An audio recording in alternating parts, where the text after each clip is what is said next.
तास मराठी न्यूज. उठा चला महाराष्ट्र घडवूया. हदगाव येथील उखकाई आश्रम येथे आमदार माधवराव पाटील जवळगावकर यांच्या उपस्थितीत पाणी टंचाई बैठक संपन्न. पंचायत समिती हदगाव आयोजित पाणी टंचाई आढावा बैठक घेण्यात आली. या बैठकीला हदगाव हिमायतनगर विधानसभेचे आमदार माधवराव पाटील जवळगावकर, हदगावचे तहसीलदार विनोद गुंडमवार, पंचायत समितीचे गटविकास अधिकारी कैलास बळवंत आणि विविध कार्यालयातील अधिकारी व कर्मचारी उपस्थित होते. या बैठकीत 125 गावांचे ग्रामसेवक व सरपंच, उपसरपंच आणि तक्रारदार गावकरी उपस्थित होते. यामध्ये विविध गावातील सरपंचांनी गावाच्या वेगवेगळ्या पाण्यासंबंधीच्या समस्या सांगितल्यावर ते लवकर पूर्ण करण्याचे आश्वासन आमदार माधवराव पाटील जवळगावकर यांनी दिले आहे. 20-24 ताससाठी नांदेड प्रतिनिधी. नवनवीन अपडेट मिळवण्यासाठी पाहत रहा 20-24 तास मराठी न्यूज. उठा चला महाराष्ट्र घडवूया.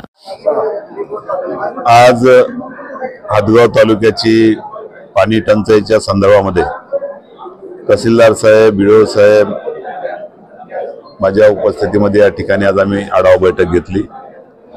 तालुक्यातल्या सर्व सन्माननीय सरपंचांच्या माध्यमातून, ग्रामसेवकांच्या माध्यमातून त्यांच्या गावाची पाणी टंचाईच्या किंवा पाण्याच्या संदर्भामध्ये काय अडचण आहे ही त्यांच्याकडून आम्ही माहिती घेतली. त्यांनी प्रत्येक सरपंचांनी आपापल्या गावामध्ये काय सुविधा राहिली पाहिजे, या टंचाईवर मात करण्यासाठी काय पर्यायी व्यवस्था केली पाहिजे हे त्यांनी त्यांच्या गावची समस्या मांडली. त्याच्यावर आम्ही त्यांनी सांगितलेली पूर्ण नोंद या ठिकाणी घेतली आणि आता टंचाईमध्ये जे जे काम त्या ठिकाणी आता त्यांनी मागणीप्रमाणे घ्यायचं आहे त्याचा प्रस्ताव पंचायत समितीच्या माध्यमातून तयार करून त्या ठिकाणी जिल्हा परिषदच्या माध्यमातून त्या ठिकाणी कलेक्टर साहेबांकडून ते आराखडा मंजूर करून घेऊन ते सुविधा त्या गावामध्ये उपलब्ध करून देण्यात येईल आणि भविष्य काळामध्ये जे काही टंचाई भासेल त्या टंचाई भासणार नाही याची दक्षता घ्या. जल जीवनचे काम त्या ठिकाणी हदगाव हिमायतनगर तालुक्यामध्ये चालू आहेत. जे 132 गावाची योजना आहे त्याचं काम सुद्धा मी म्हणण्यापेक्षा तुम्ही सगळे पाहता युद्ध पातळीवर त्या ठिकाणी काम चालू आहे. आणि आज माझ्या माहितीप्रमाणे मी हमेशा प्रत्येक कामाचा आढावा घेत असतो. ग्रीडच्या 132 गावच्या योजनेचं जवळपास 70% जवळपास काम झालं. राहिला जलजीवनची काही योजना आपल्या तालुक्यामध्ये आता जसं काही सरपंच साहेबांनी या ठिकाणी उपस्थित केलं की काही गावामध्ये पाणी पुरवठ्याचं काम ज्या गुत्तेदाराने घेतले त्या गुत्तेदारांनी तो काम अजून सुरू केलं नाही. अशा गुत्तेदारांची अशा काही तक्रार आपल्या सीओ मॅडमकडे त्या ठिकाणी केली होती. सीओ मॅडमने परवा माझ्या मते 15 कॉन्ट्रॅक्टरांचं त्या ठिकाणी रजिस्ट्रेशन ब्लॅकलिस्ट केलं. मी आज सुद्धा आता सीओ मॅडमला बोललो ते मुखेडला आहेत, मी जाणार होतो, माझी आज भेट झाली.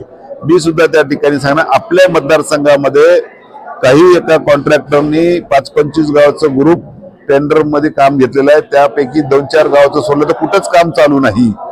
त्याच्यावर सुद्धा कारवाई करा. कारवाई करून तात्काळ त्या ठिकाणी जी योजना ज्या गावासाठी मंजूर केली त्या योजनेचे आज त्या गावचे लोक त्या योजनेपासून वंचित आहेत. ते काम लवकर करण्यासाठी त्या गुत्तेदाराला टर्मिनेट करून रिकॉल करून नवीन गुत्तेदाराला काम देऊन ते काम पूर्ण करून त्या गावाची जी पाण्याची समस्या आहे ती समस्या तात्काळ सोडवावी अशी सुद्धा मी त्या ठिकाणी त्यांच्याशी चर्चा करतो. कसा प्रतिसाद ग्रामसेवक आणि सरपंचाचा?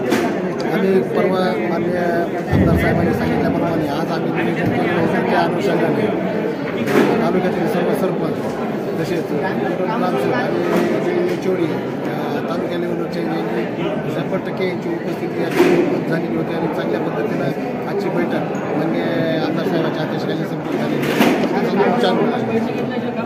नवीन बातम्यांचे अपडेट पाहण्यासाठी 20-24 तास न्यूजला सबस्क्राईब करा आणि बेल आयकॉन प्रेस करा.